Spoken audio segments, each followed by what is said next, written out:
Talk a little bit about Sage Northcutt. Um, I you should know, have known that one was coming. yeah, he should do going forward. Any advice for him?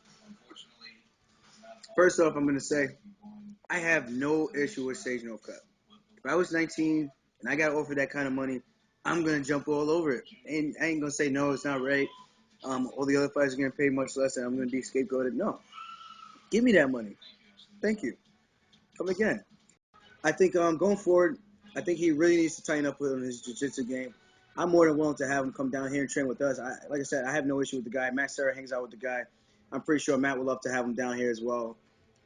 He's a cool kid, very nice, very polite, but the kid has some glaring holes in his game, and I think that's why you've seen a lot of backlash because it wasn't towards him, it was towards the UFC putting a lot of hype behind a guy who hasn't yet proven himself to be an elite level fighter.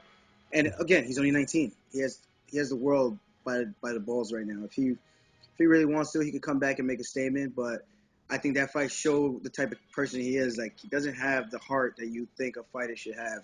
So that's the one thing I'm questioning about him. Maybe he comes back and he gets put in another tough situation. Can he battle through it, or is he going to worry about I've got to preserve my acting career so I don't want to get any scratches or cuts on my face. He did say that he was battling strep throat.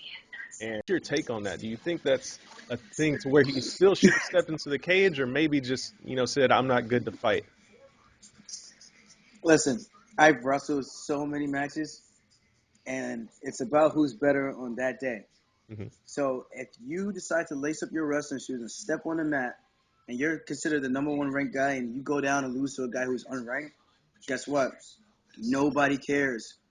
Nobody cares, and that's the fact. It's a sad reality that we live in.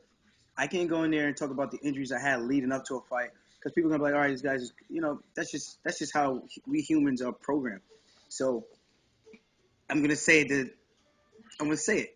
Nobody cares, dude. Like you had strep throat. Okay, so why'd you step in the cage if you weren't good to fight because you thought you could just run through the guy?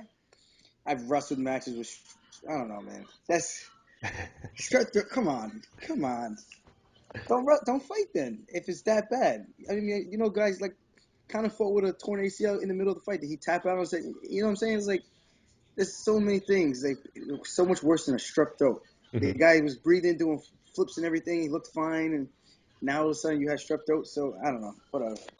I don't want to Yeah. rag on the kid, but come on, seriously, dude, don't say that. Like so many people, so many fighters, so many journalists, fans, quote unquote fans, just throwing venom at him. What do you make of that? Yeah, I mean, do you think that you would find yourself in the same position? For example, let's say if you go out there and there's a slip up and you end up getting caught. What do you think would happen to you in that same situation? Do you think you'd still get that same type of reaction? Um, Yeah, 100%. People, because I go out there. You know what, man? I look at this sport.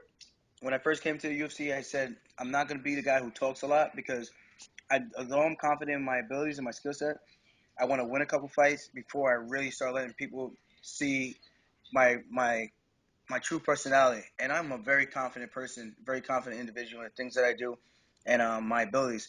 So now that I won my couple fights, I'm letting these guys know I can't get hit. These guys can't touch me. So if I go out there and I'm talking all this junk and I go out there and I lose and I get caught, guess what? The better man won. I'm not gonna sit here and make talk up any excuses for my loss. It's just everybody loses. Sometimes it happens. Sometimes it's your time.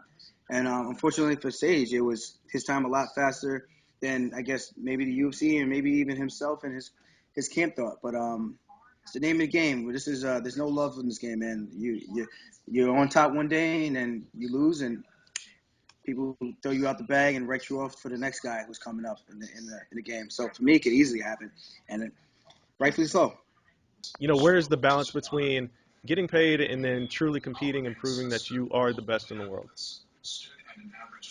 It's I think it's very balanced out. I'm not gonna lean too heavy on any one side. If I do lean heavy on one side, I'm gonna lean heavily, not heavily, but more towards the side of my legacy and my career in terms of being able to say I was the best and ultimately that, like you said, that would be with the UFC because they predominantly have most of the fighters at the I guess the highest prospect fighters who eventually became champs and things like that in their organization.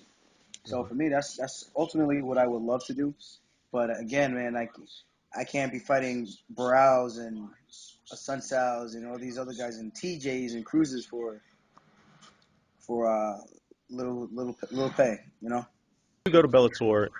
Who is in your sights under that promotion if that's who you end up signing with?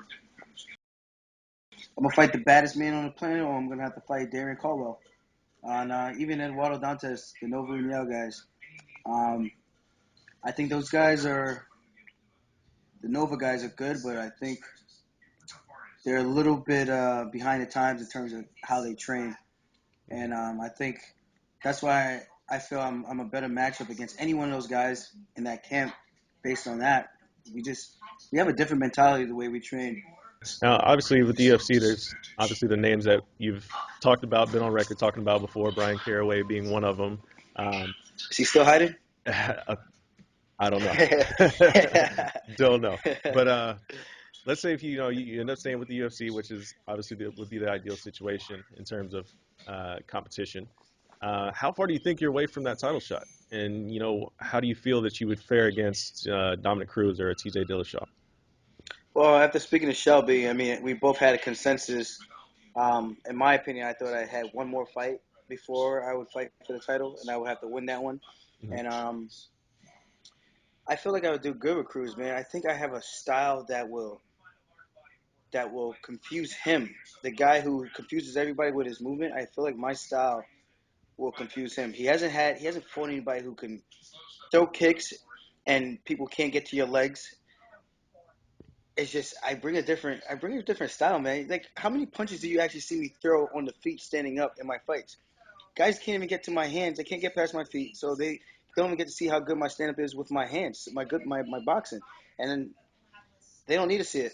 They'll find out when I actually have to use it. And I'm confident in that too, man. I'm boxing with guys all the time, and we're doing our stand up, we're doing our kickboxing. And I know I mix it up well.